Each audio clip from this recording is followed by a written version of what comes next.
Industry MICE, Meeting, Incentive, Convention, and Exhibition menjadi aspek penting ekonomi Indonesia. Tetapi keberlangsungan bisnis ini sangat ditentukan oleh kepastian hukum. Mari kita lihat diskusi sekelompok mahasiswa yang sedang berada di Perpustakaan Politeknik Negeri Jakarta.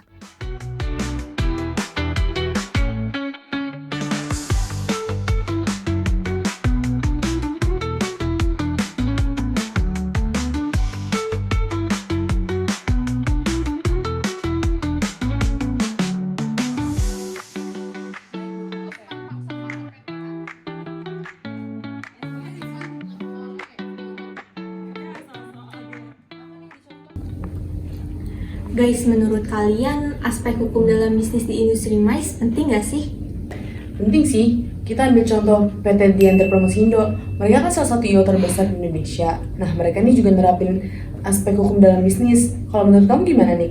Benar sih, Diandra kan terkenal dengan event besar, yaitu Indonesia International Motor Show atau IMS. Dalam operasionalnya, mereka tuh harus patuh sama Undang-Undang Nomor 10 Tahun 2009 tentang Kepariwisataan dan Permen Parekraf Nomor 2 Tahun 2017. Regulasi itu yang jadi pedoman penyelenggaraan MICE di Indonesia. Ya juga sih, tapi kan masalahnya nggak sesimpel itu. Diandra juga wajib mengikuti protokol CHSE pasca pandemi. Jadi setiap event itu harus punya standar kesehatan, keselamatan, kebersihan, keamanan, dan juga ramah lingkungan. Kalau mereka melanggar, bisa kena sanksi administratif, bahkan pencabutan izin. Nah, selain itu, hubungan hukum dengan vendor dan sponsor juga sering kompleks. Misalnya ada vendor yang telat atau sponsor yang mendadak mundur. Itu juga bisa jadi masalah. Untungnya Diandra punya divisi hukum internal yang kuat. Biasanya mereka selesaikan lewat mediasi atau arbitrase supaya cepat dan tidak merusak hubungan dengan bisnis.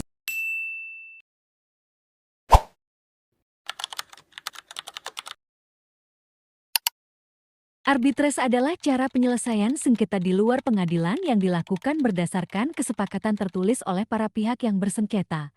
Prosesnya melibatkan penyerahan sengketa kepada satu atau lebih arbiter yang akan membuat keputusan yang mengikat bagi pihak-pihak terkait. Menarik ya. Jadi sebenarnya hukum bukan hanya punya kewajiban, tapi juga strategi bisnis. Dengan adanya kontrak yang jelas, penyelesaian sengketa yang efisien, perusahaan bisa lebih terlindungi.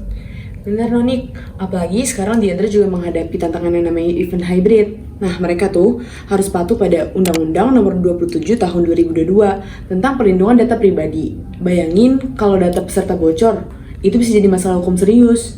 Bener banget. Data peserta kan dikumpulkan lewat aplikasi registrasi dan tiket elektronik. Kalau disalahgunakan, risikonya bukan cuma denda, tapi juga rusaknya reputasi perusahaan. Selain itu, hukum juga melindungi hak kekayaan intelektual. Diandra mendaftarkan merek dan logo acara mereka supaya tidak ditiru pihak lain. Jadi, perlindungan hukum itu lengkap dari kontrak, data, sampai branding. Masalah lainnya itu adalah birokrasi perizinan yang panjang banget. Ini jadi tantangan besar. Kadang event harus ditunda hanya karena izin belum keluar. Nah, di sini peran hukum harus lebih efisien agar industri MICE bisa bersaing. Kesimpulannya, dari kasus Diandra, kita bisa belajar bahwa hukum hadir di 3 hal. Yang pertama, melindungi perusahaan, melindungi konsumen, dan memastikan keberlanjutan bisnis. Kalau semua itu dipatuhi, MICE di Indonesia bisa lebih kuat di tingkat internasional. Peran hukum menjaga keberlangsungan bisnis MICE di Indonesia.